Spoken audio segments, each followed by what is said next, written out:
जय हिंद दोस्तों। मैं सत्यजीत आपका अपने इस यूट्यूब चैनल अनमोल आईसीएस एकेडमी पर स्वागत करता हूं। पिछले हमने लेक्चर में ये जानने का प्रयास किया था कि यूपीपीसीएस की प्रारंभिक परीक्षा का और मुख्य परीक्षा में क्या क्या अंतर होता है, प्रारंभिक परीक्षा का पाठ्यक्रम क्या है। उसी श्रृंखला में हम आज सामान्य अध्ययन के अंतर्गत इतिहास विषय के अधीन आने वाले 1857 के विद्रोह के बारे में जानने का प्रयास करेंगे। तो हम सबसे पहले जानने का प्रयास करेंगे 1857 का जो विद्रोह हुआ था इसका स्वरूप क्या है, 1857 के विद्रोह का कारण क्या है, ये प्रारंभ कैसे हुआ, इस विद्रोह के प्रसार एवं पतन कैसे हुआ, क्या कारण थे, विद्रोह के असफल होने के क्या कारण थे, असफलता क्या कारण थे, इसका महत्व क्या रहा, भारतीय इतिहास पर महत्व क्या रहा और इसका परिणाम क्या रहा। तो स्वरूप को जो हम जानने का प्रयास कर रहे हैं, तो इसके अंतर्गत हम ये जानेंगे कि जो विभिन्न इतिहासकार थे, जो कुछ इतिहासकार ब्रिटिशर्स थे, कुछ इतिहासकार भारतीय थे, उनका अपना अपना मानना क्या था, उन्होंने इस 1857 के विद्रोह को क्या कहा है, कौन कौन सी पुस्तकें लिखी हैं उसके संबंध में। तो इसमें हम जानेंगे कि ब्रिटिश इतिहासकार, ब्रिटिश विद्वान माल्सन, सीले, लॉरेंस, ट्रेवेलियन, टी.आर. होम्स, मतलब माल्सन साहब, सीले साहब और लॉरेंस साहब और टी.आर. होम्स जी और ट्रेवेलियन जी, इन्होंने कहा है कि यह एक केवल सैनिक विद्रोह था। ये कोई बहुत बड़ा इशू नहीं था, ये छोटा सा इशू, ये सैनिक विद्रोह था। सैनिकों ने अपनी कुछ व्यक्तिगत समस्याओं को लेकर, कुछ धर्म संबंधी समस्याओं को लेकर विद्रोह कर दिया।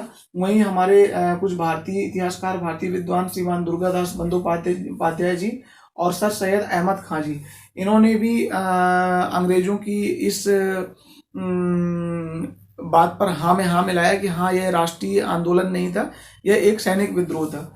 और जो सर सैयद अहमद खां जी जो थे, इन्होंने अपने एक पुस्तक लिखी, an essay on the cause of Indian revolt 1860 में प्रकाशित हुई थी। इन्होंने लिखा an essay on the cause of Indian revolt. इसमें इन्होंने लिखा कि यह एक सैनिक विद्रोह था, यह एक राष्ट्रीय आंदोलन नहीं था, ना ये जनता द्वारा स्फूर्त था, ना ही इसमें जनता ने कोई विशेष रुचि ली या भागीदारी अपनी दिखाई।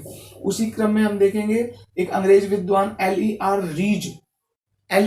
रीज साहब के अनुसार यह धर्मांध ईसाइयों के विरुद्ध, धर्मांधों का ईसाइयों के विरुद्ध युद्ध था। मतलब उन्होंने कहा कि जो भारतीय थे ये धर्म में अंधे लोग हैं, ये धर्मांध हैं और इन्होंने धर्म के आगे आकर, धर्म को आड़े लेकर के इन्होंने ईसाइयों के विरुद्ध विद्रोह कर दिया। ये हमारे कहा है एल.ई.आर. रीज साहब ने कहा है। फिर टी.आर. होम्स ने कहा है कि बर्बरता तथा सभ्यता के मध्य ये एक युद्ध था। मतलब टी.आर. होम्स साहब ने यहाँ पर कहा है कि यह एक सैनिक विद्रोह था। बाद में इन्होंने कहा कि यह बर्बरता तथा सभ्यता के मध्य एक युद्ध था। मतलब उन्होंने कहा कि जो भारतीय हैं वह बर्बर थे, जाहिल थे। तो इन्होंने हम लोग अंग्रेज हैं, टी.आर. होम्स साहब ने कहा कि उनकी तो अंग्रेजों के ऊपर बर्बर और जाहिलों ने आक्रमण कर दिया, उन पे युद्ध छेड़ दिया। तो बर्बरता और सभ्यता के मध्य युद्ध था। जेम्स आउटरम तथा डब्ल्यू टेलर ने कहा कि हिंदू मुस्लिम षड्यंत्र का प्रतिफल था। जो 1857 का विद्रोह हुआ, यह हिंदू और मुस्लिम का जो षड्यंत्र था, मतलब इनको लड़ाने की जो कोशिश थी, उसके परिणाम स्वरूप हुआ 1857 का विद्रोह। इसी क्रम में बेंजामिन डिज़रायली और अशोक मेहता जी ने, इनका कथन काफी महत्वपूर्ण है। इन्होंने कहा, बेंजामिन डिज़रायली और अशोक मेहता जी ने कहा कि यह केवल सैनिक विद्रोह नहीं है, इसे हम सैनिक विद्रोह कह के आप इतिश्री नहीं कर सकते, यह राष्ट्रीय विद्रोह था। जो बेंजामिन डिज़रायली जी थे, यह जैसे कि हमारे भारतीय संसद होती है ना, भारतीय संसद में लोकसभा होते हैं, तो ऐसे ही ब्रिटेन की संसद में हाउस ऑफ कॉमन होता है। तो हाउस ऑफ कॉमन के एक ही सदस्य थे। तो इन्होंने कहा कि ब्रिटिश सरकार जो है, तो यह कहकर इतिश्री न कर ले कि यह छोटा सा एक सैनिक विद्रोह था। यह सैनिक विद्रोह नहीं था, यह राष्ट्रीय विद्रोह था। आखिर वहाँ की पूरे राष्ट्रीय स्तर पे हुआ एक विद्रोह था। और इन्हीं की बात का समर्थन किया अशोक मेहता जी ने। इन्होंने भी कहा कि हाँ जी, यह एक राष्ट्रीय विद्रोह था। उसी क्रम में हम देखेंगे बीडी सावरकर, विनायक दामोदर सावरकर, इन्होंने 1909 में अपनी एक पुस्तक लिखी, उसका नाम है the Indian war of independence 1857। तो इन्होंने लिखा कि यह जो 1857 की क्रांति हुई थी, यह जो क्रांति है यह एक सुनियोजित स्वतंत्रता संग्राम था। यह एक विद्रोह नहीं था, यह एक सैन्य विद्रोह केवल नहीं था, ये वेल ऑर्गेनाइज सुनियोजित, मतलब इसका प्री प्लान किया गया था कि पहले क्या करना फिर क्या करना, और ये देश की स्वतंत्रता के लिए लड़ाई थी।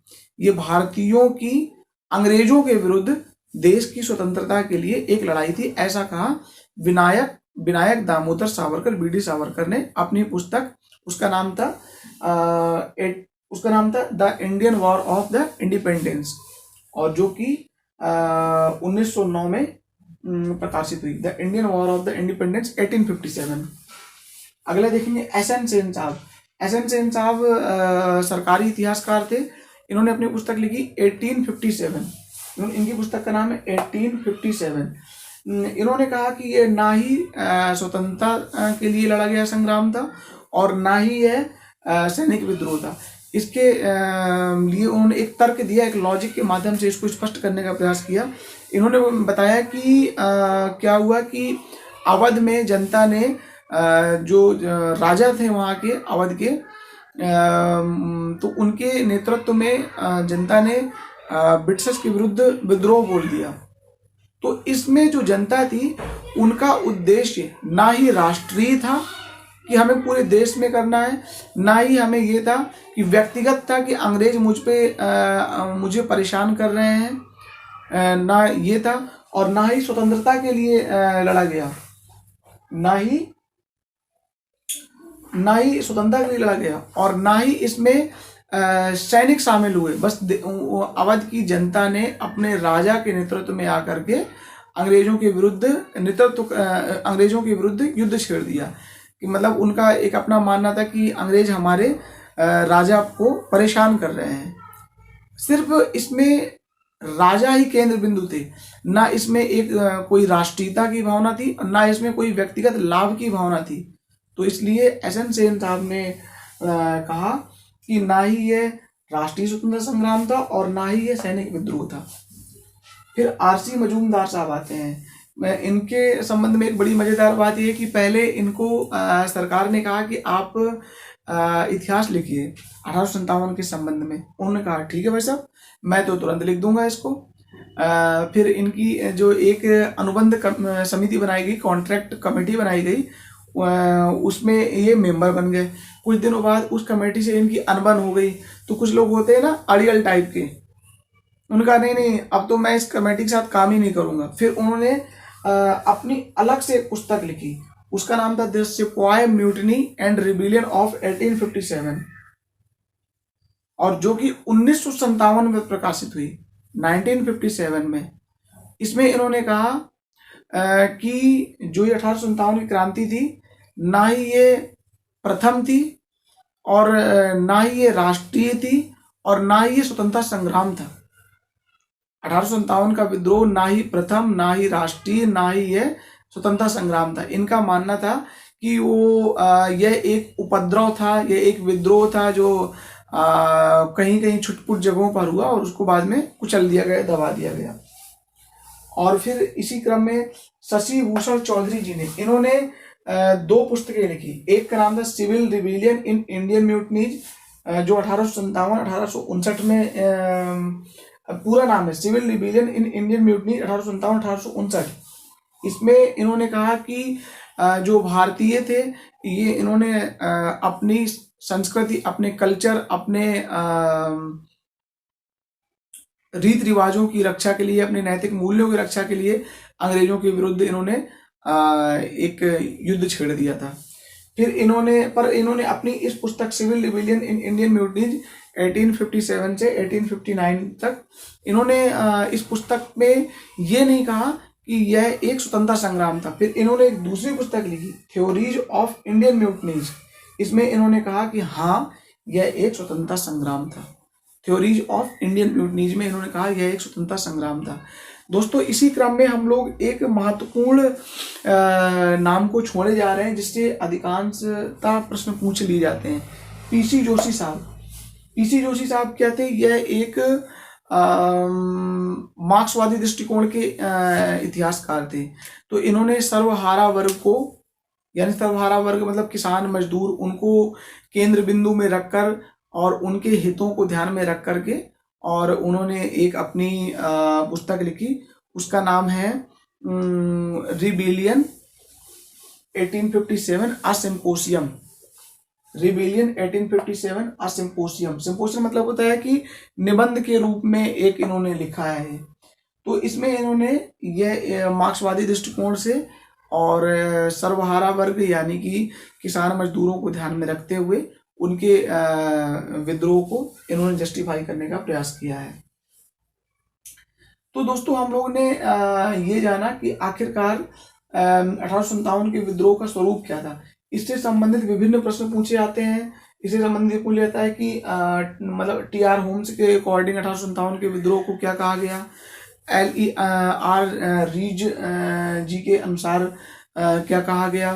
टी.आर. होम्स ने किस किस कथन पे अपना समर्थन दिया था, जैसे बर्बरता तथा सभ्यता के मध्य युद्ध, तथा टी.आर. होम्स ने कहा है कि यह एक सैनिक विद्रोह था। और अच्छा हाँ, इसमें कुछ हम तथ्य फैक्ट बताना भूले जा रहे हैं कि जब ये 1857 का विद्रोह हुआ तो उस टाइम पे ब्रिटेन के प्रधानमंत्री कौन थे। ब्रिटेन के प्रधानमंत्री उस टाइम में थे पामस्टर्न जी। और उस टाइम पे भारत का गवर्नर जनरल कौन था। तो 1857 क्रांति के समय भारत के गवर्नर जनरल लॉर्ड कैनिंग थे। और उस समय भारत के जो सम्राट थे वो कौन थे, वो बहादुर शाह जफर जी थे। और 1857 के विद्रोह के समय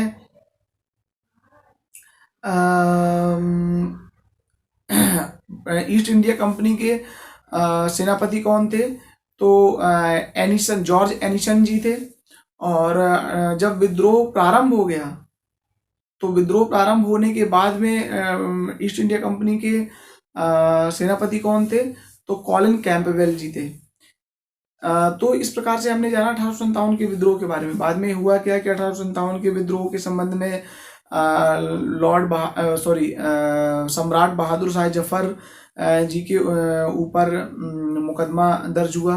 तो जो जज थे हैरियट महोदय ने विभिन्न प्रकार के जो कागजात थे उनका अध्ययन किया।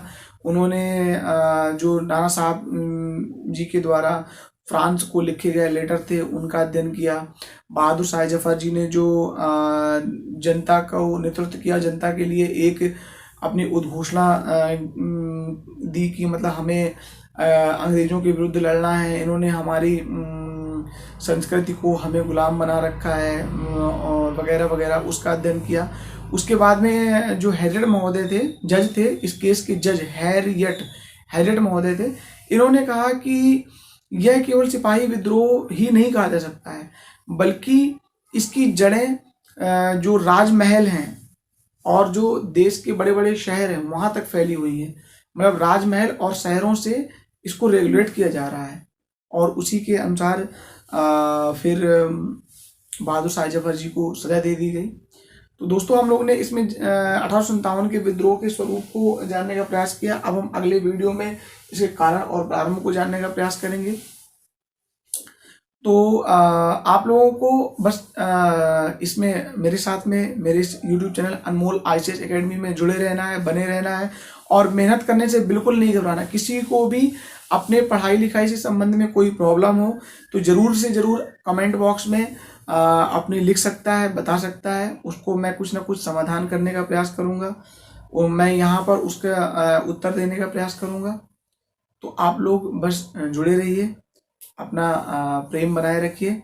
और अगर ये वीडियो समझ में आ गया हो, अच्छा लगा हो, तो कृपया मेरे इस YouTube चैनल अनमोल ICS एकेडमी को सब्सक्राइब करना ना भूलें। इस वीडियो को लाइक और शेयर भी करते रहें, जिससे मेरा उत्साहवर्धन होता रहे। जय हिंद।